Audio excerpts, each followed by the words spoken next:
Mega కుటుంబానికి అల్లు అర్జున్కు బాగా దూరం పెరిగింది. ఇది ఎంతగా అంటే భవిష్యత్తులో వీళ్లు కలవటం దాదాపు అసాధ్యమే అని అనిపించేలా. ఏపీ ఎన్నికల సమయం వరకు గుట్టుగా సాగుతున్న విభేదాలు ఆ సమయంలో భగ్గుమన్నాయి. పవన్ కళ్యాణ్ కు మద్దతుగా మెగా కుటుంబ సభ్యులు అల్లు అరవింద్ కూడా పిఠాపురంలో ప్రచారం చేయగా, బన్నీ మాత్రం తన స్నేహితుడు రవికిషోర్ రెడ్డి వైసీపీ తరపున నంద్యాల నుంచి పోటీ చేస్తుండటంతో స్వయంగా అక్కడకు వెళ్లి ప్రచారం నిర్వహించారు.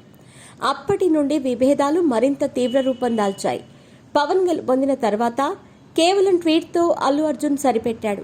మెగా అభిమానులు అల్లు అర్జున్ను ప్రతిరోజు సామాజిక మాధ్యమాల్లో భారీగా ట్రోలింగ్ చేస్తున్నారు. ఈ విభేదాలు మొదలవటానికి ముందే రామ్ చరణ్తో అల్లు అర్జున్కు పడటం లేదని వార్తలొచ్చాయి.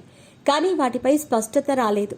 క్రమేణా రోజులు గడిచే కొద్దీ అవి నిజమే అని అర్థం కావడంతో పాటు అసలు వీరిద్దరి మధ్య ఎందుకు విభేదాలు వచ్చాయనే విషయంపై అభిమానులు దృష్టి సారించారు.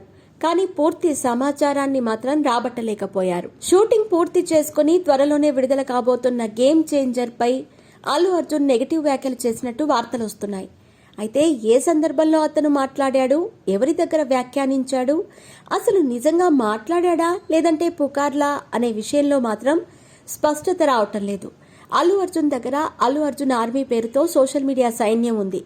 దీని ద్వారా ఇతర హీరోల సినిమాలపై, వారి వ్యక్తిగత విషయాలపై నెగటివిటీని వ్యాప్తి చేయటంలో ముందుండేవాడంటున్నారు.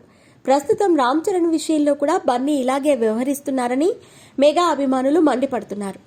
అల్లు అర్జున్ ఆర్మీ చేస్తున్న తప్పుడు ప్రచారాన్ని తిప్పికొడతామని, పుష్ప 2 పై అదే స్థాయిలో ప్రచారం చేస్తామంటూ మెగా అభిమానులు హెచ్చరిస్తున్నారు.